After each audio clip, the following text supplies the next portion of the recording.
ও মা, বলছি শুভ দুপুর।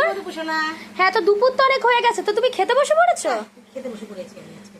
হ্যাঁ, তা কি কি দিয়ে খাচ্ছো সেটা তো বন্ধুদেরকে বলতে হবে। রান্না হয়েছে, হ্যাঁ সে অল্প করে অনেক পদের রান্না হয়েছে। হ্যাঁ, সে তো আমি দেখতেই পাচ্ছি যে থালা ভরা রয়েছে। প্রথমেই তো আছে ভাত। হ্যাঁ, সে এটা তো তো সবাই বলতে হবে যে ভাত ছাড়া কিছু নেই, বাঙালিদের হচ্ছে ভাত। হ্যাঁ, তার একদম। সঙ্গে আছে বড়া ভাজা। আহা হা, কিসের বড়া?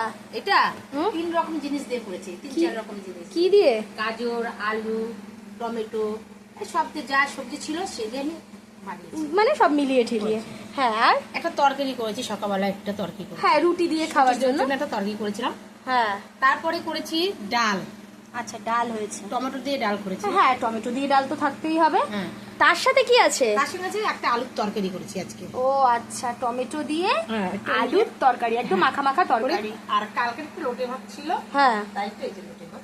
ও হ্যাঁ, কালকের একটু লোটে মাছ ছিল। লোটে মাছটা এত টেস্টি হয়েছে না বন্ধুরা, কি বলবো, মানে অসাধারণ যাকে বলে।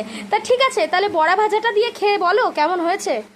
বড় বাজার দিয়ে ভাত দিয়ে কি খাবো, এমনি খেতে ভালো লাগছে বলার মতো না। হ্যাঁ, এরকম টেস্টি বড়া থাকলে শুধুই খাওয়া হয়ে যায়। তো যা এই বড়াটা কিন্তু শুধু ভাত দিয়ে ডাল দিয়ে খাওয়ার জন্য না, এটা আপনারা সন্ধ্যাবেলা টিফিন হিসাবেও করতে পারেন, ভালো লাগবে। তা ঠিক আছে বন্ধুরা, আজকের ভিডিও আপনাদের কেমন লাগলো অবশ্যই কিন্তু সেটা জানাতে ভুলবেন না। যেটুকুই, টাটা।